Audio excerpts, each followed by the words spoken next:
Hello प्यारे बच्चों, सभी को मेरा प्यार भरा नमस्कार। मैं आपका अपना अमित कुमार। तो कैसे हो आप लोग? आशा करता हूँ आप सभी हष्ट पुष्ट और स्वस्थ होंगे। साथ ही आप लोगों की स्टडी बड़ी शानदार तरीके से चल रही होगी, बड़ी आनंद में चल रही होगी।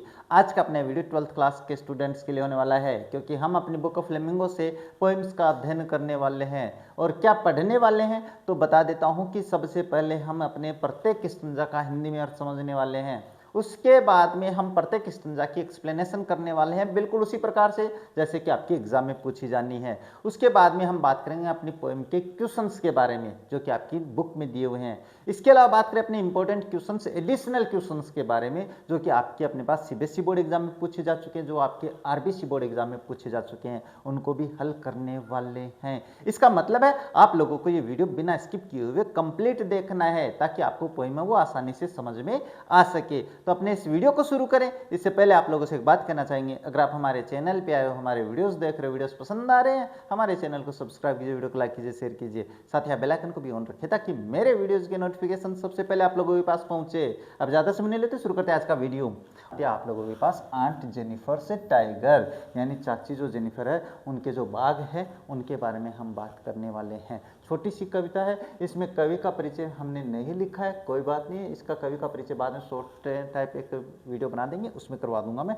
एड्रियन रीच है, वो अपने कवि हैं जिन्होंने ये कविता लिखी है। क्या अपने पास व्यक्त करना चाहते हैं वो तो अपन इसमें व्याख्या में भी बात कर लेंगे। पहले ये पोइम पढ़ते हैं, उसके बाद देखो बात करते हैं भाई क्या है। देखो, aunt Jennifer's tiger spreads across screen bright topaz denizen of a world of green, they do not fear the man beneath the tree, they pace in sleek chivalric certainty. अब देखो इसके बारे में बात करते हैं भाई। क्या है? Aunt Jennifer tiger प्रेंस across screen, यानी कहने का मतलब है जो चाची है वो क्या कर रही है, अपने पास एक प्रेंस अक्रॉस स्क्रीन, एक स्क्रीन पर अपने पास उनको बना रही है। चाची क्या कर रही है, अपने शॉल वगैरह पे क्या कर रही है, बाघ जो है उनको बना रही है। वो कहते हैं ना कढ़ाई करना, जिसको अपन कहते हैं, तो बाघों की वो कढ़ाई कर रही है। और क्या कर रही है, ब्राइट टोपेज जर्निशन। टोपेज क्या है, यहाँ पे टोपेज के बारे में बता देता हूँ। ये आप लोगों के पास कोई सुनहरा, यानी सुनहरा जो मणि जिसको अपन कहते हैं वो होता है डेनिजन, यानी निवासी। डेनिजन का मतलब क्या होता है, निवासी होता है। ये सारी बातें मैं समझाने वाला हूँ। Of a world of green, यानी वो जिन बाघ की अपने पास कढ़ाई कर रही है पर्दे पे, वो जो पर्दा है जिस पे वो कढ़ाई कर रही है, वो आपके पास ये क्या है, ये जंगल का निवासी है भाई, जंगल का निवासी है। That do not fear of the man beneath the tree. और बात करें इन बाघों के बारे में जो आपके पास जंगल में है, वो उन लोगों से भी नहीं डरते, उन व्यक्तियों से भी नहीं डरते हैं जो पेड़ के नीचे बैठे हैं। बाघ किस बात का डर बाघ को, बाघ अपने पास जंगल में ताकतवर जानवर होता है। हाँ, the pace in sleek chivalric certainty, कहने का मतलब है वो बिल्कुल अपने पास स्लीक स्वेरलिक सर्टेनिटी का मतलब निश्चित तौर से बहादुरी के साथ ऐसे घमंड से चलते हैं। यानी बाघ जो होता है वो बिल्कुल, उसकी चाल देखना आप लोग, बिल्कुल घमंड से चलता है ऐसे। ये पेस का मतलब होता है चलना यहाँ पे, तो बिल्कुल बहादुरी से चलते हैं। नेक्स्ट है, aunt Jennifer's finger fluttering through her wool find even the ivory needle hard to pull, the massive weight of uncle's wedding band sits heavily upon aunt Jennifer's hand. का मतलब क्या हुआ भाई, इसमें आपके पास जो आंट जेनिफर है उसकी दशा के बारे में बताया गया है, उसकी स्थिति के बारे में बताया गया है। देखो, आंट जेनिफर्स फिंगर्स, फिंगर्स यानी उंगलियां, फ्लटरिंग का मतलब होता है कांपना। क्या हो रहा है, ये भी कांपना होता है। कांपना क्या होता है, थ्रू द हर वूल, वूल का मतलब यहाँ से सोल वगैरह से लिया गया है, जिसका पर्दा जो अपने पास सिल अपने क्या कढ़ाई कर रही है, उसमें उसकी जो उंगलियां वो कांप रही है, ऐसे ऐसे कर रही है। आगे देखो, find even the Ivory, Ivory का मतलब होता है हाथी दांत की जो सुई होती है, हाथी दांत से बनी सुई। नीडल का मतलब सुई, हार्ड टू पुल, वो बेचारी जो हाथ कांप रहे हैं तो पर्दे में से क्या है, उसकी सुई ऐसे ऐसे निकल नहीं रह पा रही है, पिरो नहीं पा रही है वो, क्योंकि हाथ कांप रहे हैं उसके। क्यों कांप रहे हैं, उसकी मनोदशा देखो आप लोग। क्या है, the massive weight of uncle's wedding band. क्यों, क्योंकि उसके पास वर्षों पहले जिस अंकल से उसकी शादी हुई थी, उसका जो अपने पास क्या है, अंकल्स वेडिंग, यानी जो अंकल के द्वारा उसको अपने पास पहनाया गया था, जो कपड़े पहनाए गए थे, एक ब्राइडल एक दुल्हन बनाई गई थी, उसका वजन आज भी उस पर लदा हुआ है। वो अपने कर्तव्यों का निर्वहन कर रही है, ये बता रही है यहाँ पे। Sits heavily upon aunt Jennifer sent, और वो कहने का मतलब है जो मैसिव वेट, मैसिव वेट में भारी वजन जो है अपने पास, उनके पास जैसे एक लड़की शादी होती है तो अपने पास उसको क्या कहते हैं, उसको ब्राइडल जो पहनाया जाता है, ब्राइडल बनाई जाती है, यानी कहने का मतलब दुल्हन रूपी जो कपड़े पहनाए जाते हैं वो अपने पास, उसके पास क्या होते हैं, जो समाज के कर्तव्य है, जो सामाजिक कार्य है, वो उस पर क्या हो जाते हैं, भारी पड़ जाते हैं, और उस पर अपने जिम्मेदारियाँ लाद लाद के यानी लोग दूसरे भी अपने भी काम उनसे करवाते हैं। वैसे अपने पास आंट जेनिफर की हालतें हो चुकी है। बात करते देखो, when aunt is dead, her terrified hands will be still ringed with the ordeals she was mastered by, the tigers in the panel that she made will go on the prancing proud and unafraid। बात करते हैं अब इसमें अपने पास देखो जीवन काल पूरा हो जाता है, यहाँ पे बता रही है, यहाँ पे अपने पास उसकी हालत है, यहाँ पे आंट जेनिफर है वो नहीं है इस दुनिया में। और जब चाची मरी, यानी जब आंट जेनिफर मरी, her terrified hands will be lie, उसके बिल्कुल जो डरे हुए हाथ है वो भी अपने पास बंधे हुए हैं, अभी भी वहाँ पे बंधे हुए हैं, किससे, स्टिल रिंग्ड विथ ओर्डिल्स। ओर्डिल्स का मतलब होता है वैसे जो परीक्षा, कठिन परीक्षा होती है, यहाँ पे अपने पास दायित्वों से लिया गया है, तो अभी भी उसके हाथों पे क्या है, रिंग्ड है भाई, अभी भी उनके हाथों पे वो सारे बंधन बंधे हुए हैं जो कि वर्षों पहले उस पर मास्टर यानी जिसको कि उसको गुलाम बना लिया गया था, यानी उसकी शादी जिससे हुई थी उसने।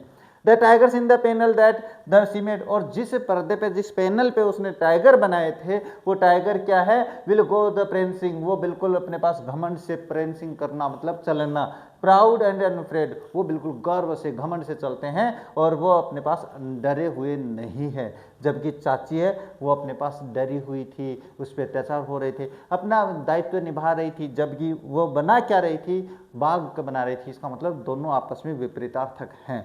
ये आपके पास एक कविता का छोटा सा अर्थ मैं बता देता हूँ, इसके बाद में अपन बात करते हैं अपने इसके बारे में। तो देखो पहला स्टंजा आपका आंट जेनिफर से, उसके बाद डॉट करते हुए सर्टेनिटी, ये मैं अपना पहला स्टंजा है, उसके बारे में बात कर लेता हूँ। अब देखो ये मैं समझा देता हूँ क्या कि अपने पास जब किसी स्टंजा की एक्सप्लेनेशन करनी हो तो सबसे पहले इसी तरीके से आपको 2 शब्द लिखने और अंत में 1 शब्द लिख देना या 2 शब्द लिख देने हैं। अब बात करते हैं कि क्या लिखोगे, तो मैंने बताया कि रेफरेंस लिखनी है, रेफरेंस लिखी जाएगी इसके नीचे, और रेफरेंस में अपन क्या करते हैं, इसको संदर्भ कहते हैं। मैं हर कविता में आप लोगों को ये बता रहा हूँ, और संदर्भ में हम क्या लिखेंगे, संदर्भ में समझा रहा हूँ आप लोगों को क्या, these lines have been taken की कविता में ये कौन सी कविता से ली गई है, तो देखो ये नाम चेंज कर दिया अपने पास, ये कर दिया, this poem was compose by Adrienne Rich, ये एड्रियन रिच के द्वारा रचित कविता है, कंपोज की गई कविता है। कॉन्टेक्स्ट क्या होता है, प्रसंग होता है भाई, प्रसंग है ये, और प्रसंग है तो इसका मतलब इसमें क्या करना है, देखो इन दिस पोइम, इस कविता में द पोइटिस यानी कविता में क्या कहा गया है वो सब बताते हैं। The poetess describes about the tigers that aunt Jennifer से मेड ऑन द पैनल, यानी इस कविता में अपने पास उन बाघों का वर्णन किया गया है जो आंट जेनिफर है वह एक पैनल पे बनाती है, एक पर्दे पे बनाती है, तो यानी पैनल यानी कपड़ा जिसको करे। The poetess also describes about the physical condition of aunt Jennifer, शारीरिक दशा का भी वर्णन करती है। She also describe pains of the aunt Jennifer, और उसके कष्टों का, उसके दुखों का वर्णन भी करती है। ये तो आपको अब इसके चाहे दो, एक तो हो गया, 2 और आएंगे तो उसमें भी यही लिखना है, सेम लिखना है। अब बात करते हैं इन पंक्तियों के बारे में। देखो in these lines the पोइटिस describes about the tigers that were embroidered on the piece of cloth or a curtain, यानी कहने का मतलब है इस इन पंक्तियों में कवयित्री है वो उन बाघों का वर्णन करती है जो सजाया गया भाई। एम्ब्रॉयडर का मतलब क्या होता है, सजाना, सजाया हुआ मतलब कसीदाकारी जिसको कहते हैं, कसीदा जिसको कहते हैं ना, कसीदा जानते हो आप लोग, कढ़ाई जिसको कहते हैं, वो कढ़ाई किस पे, एक कपड़ा है उस पे, या अपन बात करें पर्दे पे। The poetess tells that the tigers can be seen moving across the curtain, और आपको बताएं तो वो जो बाघ है उस पर चलते हुए दिखाई देते हैं, प्रतीत होते हैं। दे आर ब्राइट, यहाँ पे दे है भाई, THE भाई, they are bright yellow like topaz, वो बिल्कुल उस धातु की तरह, टोपेज मतलब बताया ना सुनहरी मणि जिसको अपन कहते हैं उसके जैसी, हाँ ये अपने पास धरती में पाई जाती है, खोद के निकाला जाता है, हीरे जैसे मान के चलो, उसके जैसे पीलापन चमकते हैं वो बाघ। The tigers are not afraid of man sitting और स्टैंडिंग अंडर ए ट्री, वो बाघ है पेड़ के नीचे खड़े व्यक्तियों से भी नहीं डरते हैं, वहाँ पे बैठे व्यक्तियों से भी नहीं डरते हैं। The tigers moment shows the freedom and the power enjoyed bye them. और जो टाइगर्स है वो अपने पास ताकत दिखाते हैं। क्या दिखा रहा है टाइगर्स मोमेंट? तो जो बाघों की हलचल वो ये दिखाते हैं कि वो आज़ाद हैं और अपनी शक्ति का आनंद ले रहे हैं। They moved bravely here and there, वो बहादुरी से यहाँ वहाँ चल सकते हैं, टहल सकते हैं। बाघ के बारे में है। क्रिटिकल नोट के बारे में बात करें, the poetess has great wisdom to show the women's condition through the art. यानी कहने का मतलब इस कवित्री में बहुत ही अपने पास बुद्धि है कि वो अपनी कविता के माध्यम से महिलाओं की दशा दिखा रही है। The पोइटिस use simile and metaphor for increasing beauty of poem. यानी कहने का मतलब है कविता में अपने पास कवित्री है, मेटाफर्स है, सिमिलीज है, ये अपने पास लिटरेरी टर्म्स में आते हैं। साहित्यिक जो अपने पास अलंकारिक जिसको अपन कहते हैं अलंकार, उनका भी प्रयोग कविता में किया गया है। ये हो जाती है आपके पास पहला स्टैंजा। इसके बाद बात करें नेक्स्ट, तो दूसरा स्टैंजा आंट जेनिफर से शुरू होता है और अंत में ये सर्टेनिटी नहीं है भाई। यहाँ पे ये सर्टेनिटी नहीं है। ये यहाँ पे देखते हैं क्या है, यहाँ पे है ये हैंड, आंट जेनिफर्स हैंड है भाई। यहाँ पे तो मैं हैंड कर देता हूँ यहाँ पे, जिससे क्या ये आपको थोड़ा सा ध्यान में रह जाए कि गलती ना हो जाए। तो ये हैंड है यहाँ पे, है ना, थोड़ा ध्यान में रखना है जो बता रहा हूँ मैं। अब देखो इसकी रेफरेंस भी मैंने बता दी है, कॉन्टेक्स्ट भी मैंने समझा दिया है। तो ये तो आपको करना है, आप स्क्रीनशॉट लेते चलना साथ में, जिससे एक समस्या नहीं हो भाई आप लोगों को। अब बात करते हैं देखो कॉन्टेक्स्ट के एक्सप्लेनेशन के बारे में। तो इन पंक्तियों में क्या कवित्री बताती है भाई, देखो in these lines the poetess describe the physical condition of the aunt Jennifer. शारीरिक दशा का वर्णन करती है इस कविता में, मैंने बताया था अभी थोड़ी देर पहले ही। The poetess says that aunt's fingers are busy in doing embroidery with ivory needle. यानी कहने का मतलब वो अपने पास क्या कर रही है, कसीदा कार्य कर रही है हाथी दांत की बनी सुई के द्वारा। इसके बाद though her fingers are trembling through the yarn. जब यान का मतलब यहाँ से उसी पर्दे से लिया गया भाई, है ना, उसी कपड़े से लिया गया, लेकिन उसकी उंगलियां कांप रही है भाई, कांप रही है, ऐसे सुई नहीं पिरो पा रही है, वो बेचारी कमजोर हो गई है। As her age made her the physically weak, क्योंकि उसकी उम्र के साथ उसकी जो शारीरिक ताकत है वो कमजोर हो चुकी है, यानी शरीर से वो कमजोर हो गई है। The fear of her husband made her nervous and unstable. और वही पति का जो डर है उसको वो कमजोर बना देता है, उसको कायर बना देता है, उसको चिंतित बना देता है, उसको अनस्टेबल। अनस्टेबल क्या होता है, जो एक जगह स्थिर नहीं रह सकता है, वो बना देता है। Aunt feels hard to pull और push the ivory needle through the cloth. कपड़े से भी वो सुई नहीं पिरो पा रही है, कष्ट महसूस होता है। Uncle's wedding clothes is too heavy for her weak hand, क्योंकि जो चाचा अंकल्स वेडिंग बात करें, अंकल्स के शादी होने के बाद में जो कपड़े उसे पहनाए गए वो इतने भारी हैं कि वो अपने हाथ भी नहीं उठा पा रही है। क्रिटिकल नोट की बात करें तो ये मैंने बता दिया है, सेम है, कोई दिक्कत नहीं है, इसमें आपको कर लेना है भाई, ये तीनों चीज़ें याद कर लेनी है। बात करते हैं एक्सप्लेनेशन। अपने पास जो तीसरा स्टंजा है इसकी मैंने केवल एक्सप्लेनेशन करवाई है भाई। यहाँ पे ये जो है इसकी वेन आंट से शुरू होता है और इसकी मैंने यहाँ पे आप लोगों को क्या एक्सप्लेनेशन करवा दिया। डायरेक्ट आपको क्या करना है, इसका वो शुरू की लाइन लिखनी है, उसके नीचे आपको रेफरेंस लिखना भाई, ये लिखना है, नहीं तो गलत हो जाएगा। कहीं देखो ये गुरुजी तो लिखेगा नहीं, आपा भी कौन नहीं लिखा, ये मत कर लेना, नहीं तो गलत ही कर दोगे। अब वो जो अंतिम पंक्ति है उसके बारे में देखो। The poetess says that aunt will have to remain in the terror of the domineering and cruel husband even after she is dead. इसका मतलब ये कह रही है कि मरने के बाद में भी वो अपने पास उस हस्बैंड के निर्दयता के नीचे ही दबी रही है, जो कि वो मर चुके तब भी। The difficult situations and the unhappy experiences she has undergone in her life will remain with her। यानी कहने का मतलब मरने के बाद में भी उसके जीवन पे वो सारा वजन रहेगा, वो सारे कष्ट रहेंगे।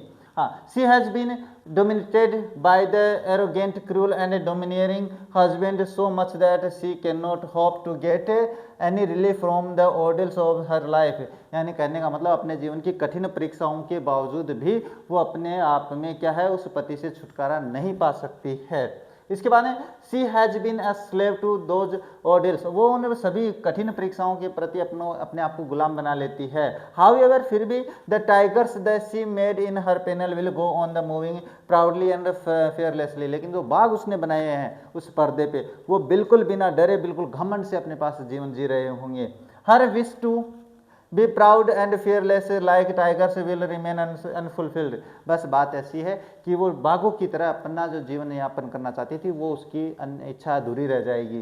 The poet means aunt Jennifer's expression of her feeling and emotions on the panel are an outlet for the suppressed feelings, यानी कहने का मतलब वो जो बाग उसने बनाए थे वो उसकी दबी कुचली जो इच्छाएं थी उनको इंगित करता है कि उसके अंदर भी भाव थे कि वो भी शक्ति से, वो भी घमंड से, वो भी गर्व से जी सके। They depict her desire to live a fearless by the jumping proudly and bravely on a piece of cloth, बिल्कुल वो बाघ की तरह अपना जीवन जीना चाहती थी। इस तरीके से आपकी एक्सप्लेनेशन मैंने करवा दी है, कौन रेफरेंस और कॉन्टेक्स्ट, और ये जो पंक्ति मैंने बताई थी ये आपको तीसरे स्टैंजा में से करनी है। और इसके बाद में आपको क्रिटिकल नोट भी लिखना है, ये भी आपको लिखने हैं, गड़बड़ मत कर देना। अब देखो बात करते हैं इसके क्वेश्चंस के बारे में। क्वेश्चंस की बात करें तो क्या है, देखो how do denizens and the chivalric aid to our understanding of the tigers attitudes, बाघों के एटीट्यूड कैसे इंगित होते हैं इन दो शब्दों से, है ना, इससे निवासी से और बहादुरी से। Like all beasts of the prey, यानी सारे जो जंगली जानवर शिकार करते हैं, the tigers are the denizens of the forest, वो भी जंगल के निवासी हैं। They live far away from human settlements, वो लोगों के घरों से दूर रहते हैं। दे आर कॉल्ड शिवलरिक, उनको बहादुर कहा जाता है। The indicates the Majestic and the honourable position that the occupy in the world of the animals, जंगली जानवरों में उनका जो स्थान है वो अपने पास वो बाघ इंगित करते हैं। So the use of the words denizens and the chivalric aid over understanding the tiger's attitudes, और इस तरीके से हमें बाघों का नज़रिया हमें समझने में आसानी होती है, हम समझते हैं। What is the suggested by the image massive weight of the uncle's wedding band, इससे आपको क्या सुझाव दिया गया भाई इस लाइन से, तो देखो इट सजेस्ट, ये सुझाव देती है that the weight of the harsh and the tough experience of aunt Jennifer's married life, यानी बिल्कुल ये क्या बता रही है कि बिल्कुल कठोर, बिल्कुल दबी कुचली उसकी शादी का जीवन रहा है, ये आंट जेनिफर के बारे में बता रहा है भाई। The image is quite suggestive, जो इमेज है वो बिल्कुल सुझावात्मक सुझाव देते हुए है। The wedding band is symbolic, wedding band का मतलब जो शादी के समय बंधन बांध दिया जाता है वो एक प्रतीक है। इट रिप्रेजेंट्स, ये प्रतीक ये रिप्रेजेंट करता है भाई unbreakable bond of marriage between the husband and wife, यानी पति पत्नी के बीच के संबंध को ये व्यक्त करता है जिसको हम तोड़ नहीं सकते हैं। Describe the tigers in the poem, how are the tigers describe in the poem, यानी दोनों तरीके से आ सकता है भाई क्वेश्चन किसी भी तरीके से। देखो the tigers are bright yellow in colour, बिल्कुल चमकीले पीले कलर में है, and they are very impressive against the green colour background of the forest, और हरे भरे जंगल के परिदृश्य पे वो बहुत ही ज़्यादा अलग दिखाई दे रहे हैं। दे आर फियरलेस, डरे नहीं, मतलब डर से डरहीन है यानी डर नहीं है। शिवलरस बहादुर हैं, प्राउड गर्व है उनको, और आज़ाद हैं। ये इस तरीके से आपको बाघ है दिखाए गए हैं। ये 2 नंबर का क्वेश्चन आ सकता है भाई। अब बात करते हैं नेक्स्ट बात करिए, ये क्वेश्चन हो रहा है व्हाट और whom इज आंट जेनिफर से टेरिफाइड, यानी चाची है आंट जेनिफर, वो किससे और क्या और किससे डरती है भाई, बोलते देखो। इन द थर्ड स्टैंजा, यानी तीसरे स्टैंजा में बात करें, तीसरा stanza, the poet refers to aunt Jennifer's terrified hands, यानी जो उसके कांपते हुए हाथ उनके बारे में बताता है। The old unhappy marriage are still fresh in her mind, यानी कहने मतलब पुरानी शादी है फिर भी उसके दिमाग में अभी तक ताज़ा भाई। अपनी दादी को देखना आप लोग है ना, दिखाई देता है। She had passed through many testing and horrible times during her married life, यानी अपने जीवन में वो बहुत ही कठिन समय से और अपने पास डराने वाले समय को उसने सहन किया है भाई। These ordeals crushed and the suppressed her, ये कठिन परीक्षाएं, ऑर्डिल का मतलब था कठिन परीक्षाएं, और क्रस्ट यानी दबा दिया है, तोड़ दिया है, सप्रेस्ड यानी अत्याचार कर दिया उसको, बिल्कुल दबा दिया है। Their effect is still visible, और ये जो प्रभाव था वो अभी भी दिखता है। So she is still ring with the ordeals that dominated her life, यानी वो अभी भी उन बंधनों में बंधी हुई है जो उनके जीवन में बांध दिए गए थे, लाद दिए गए थे। What is the contrast shown in the characters of the Aunt Jennifers and Tigers? Important बता रहा हूँ अभी भी, हाँ ध्यान से सुनना। क्या Adrienne Rich has depicted aunt Jennifer's to be afraid, trembling and fearful, aunt Jennifer को भाई बिल्कुल डरा हुआ, कांपता हुआ और डरते हुए दिखाया गया है, जबकि हाँ, she leads a life of ordeals where in the duties of the married life are a burden on her, और बिल्कुल कठिन जीवन जीते हुए वो दिखाई देती है जो अपने कर्तव्य, शादी के कर्तव्य को निभा रही होती है, शादी के कर्तव्य के नीचे दबी हुई है। ऑन द कॉन्ट्रेरी, वहाँ पे लास्ट में on the contrary the tigers are shown to be fearless, बहादुर दिखाए जाते हैं, एंड ब्राइट, चमकीले दिखाए जाते हैं, और फ्री, आज़ाद दिखाए जाते हैं बाघों को। They are the proud inhabitants of the forest and move around unrestricted, यानी कहने का मतलब उनको बहादुर दिखाया गया है और बिना बाधा के चलते हुए दिखाई दिया गया भी। Why does the poet say that the tigers Prince across screen, यानी कहने का मतलब जो अपने पर्दा है उस पर बाघ को चलते हुए दिखाया गया है, क्यों? देखो, इन द पोएम, कविता में, the aunt is embroidering embroidering pattern of tigers running around in the forest, यानी कहने का मतलब जो चाची है वो एक पर्दे पे क्या कर रही है, एक पर्दे पे वो बाघों को चलते हुए दिखा रही है जंगल में।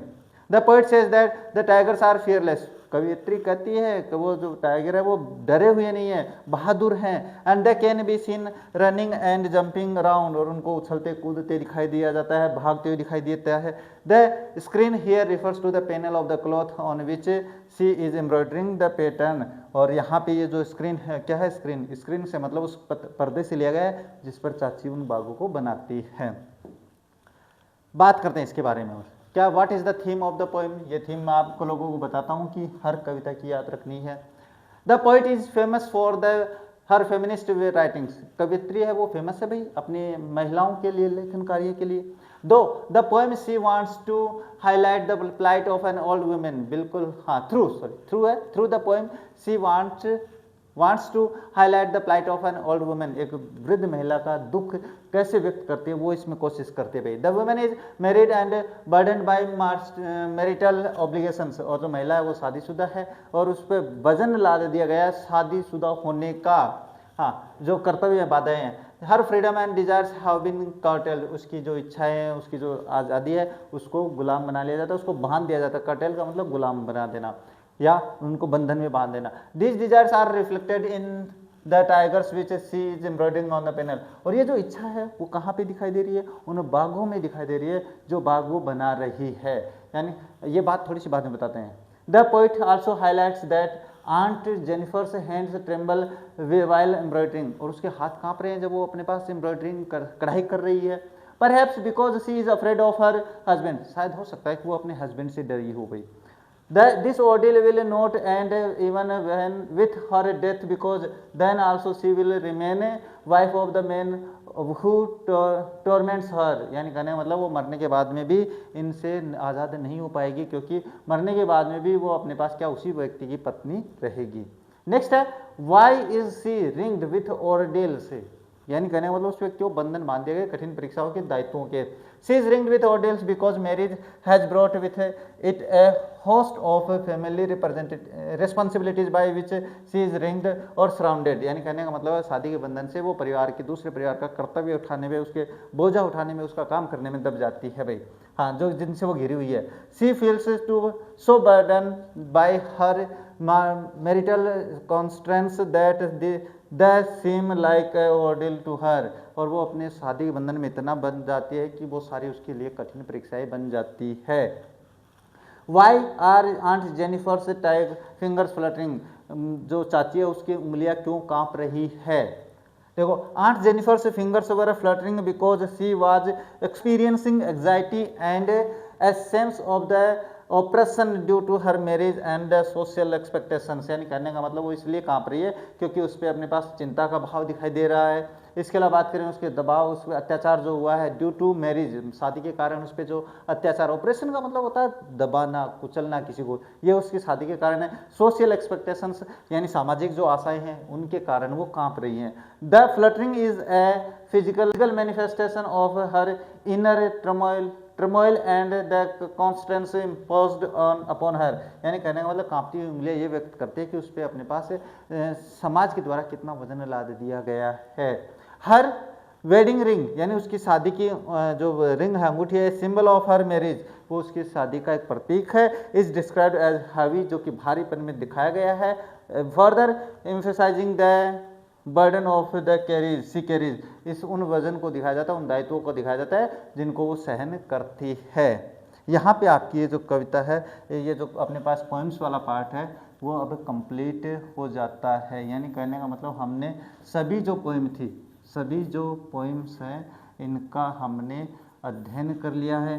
क्या किया है भाई, सबसे पहले हमने इसकी एक्सप्लेनेशन भी पढ़ी है, इनका हिंदी अर्थ भी पढ़ा है, इनके हमने क्वेश्चन आंसर्स भी कर लिए हैं और एडिशनल क्वेश्चंस भी हमने कर लिए हैं। तो आज की अपनी की जो क्लास है काफ़ी बड़ी है, लेकिन हमने एक कंप्लीट जो टॉपिक है वो कंप्लीट कर लिया है, पूर्ण कर लिया है। इसमें आपके पास लगभग सभी कविताओं के हमने वो हर चीज़ बता दी है जिनके आपके एग्जाम में आने की संभावना बनती है। यानी कहने का मतलब है अगर ये क्लास आप कंप्लीट देख लेते हो तो मैं गारंटी लेता हूँ रहे इनसे बाहर कुछ नहीं आना है, क्योंकि मैंने हर वो चीज़ समझा दी है जो कि आपकी एग्जाम में आ सकती है। यानी हर चीज़ समझा दी है, तो उनके बाहर तो कुछ आना नहीं है। तो ये आपको क्लास है वो कंप्लीट देखनी है। अगर आप लोग यहाँ तक पहुँचे हो तो मेरे हिसाब से आप लोगों को समझ में आ गया होगा। तो मुझे लगता है आज की क्लास में बस इतना ही। मिलते हैं आप लोगों से अपनी नेक्स्ट क्लास में, तब तक देखते रहिए हमारा चैनल। जय हिंद, जय भारत।